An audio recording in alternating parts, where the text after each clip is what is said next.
بسم اللہ الرحمن الرحیم۔ خاندانی شرافت۔ حضور اکرم صلی اللہ علیہ وسلم کا خاندان و نسب نجابت و شرافت میں تمام دنیا کے خاندانوں سے اشرف و اعلیٰ ہے،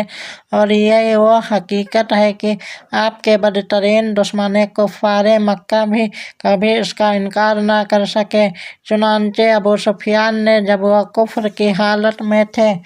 بادشاہ روم ہرقل کے بڑے دربار میں اس حقیقت کا اقرار کیا کہ حوافیہ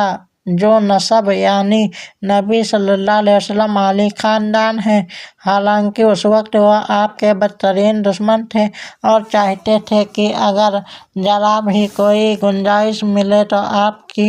ذات پاک پر کوئی عیب لگا کر بادشاہ روم کی نظروں سے آپ کا وقار گرا دیں۔ مسلم شریف کی روایت ہے کہ اللہ تعالیٰ نے حضرت اسماعیل علیہ السلام کی اولاد میں سے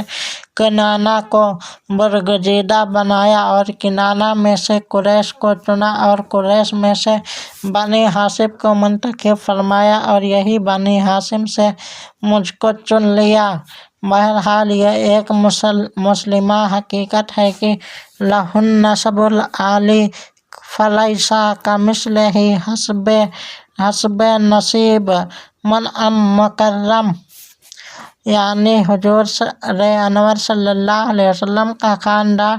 اس قدر بلند مرتبہ ہے کہ کوئی بھی حسب و نسب والا اور نعمت و بزرگی والا آپ کے مثل نہیں ہے۔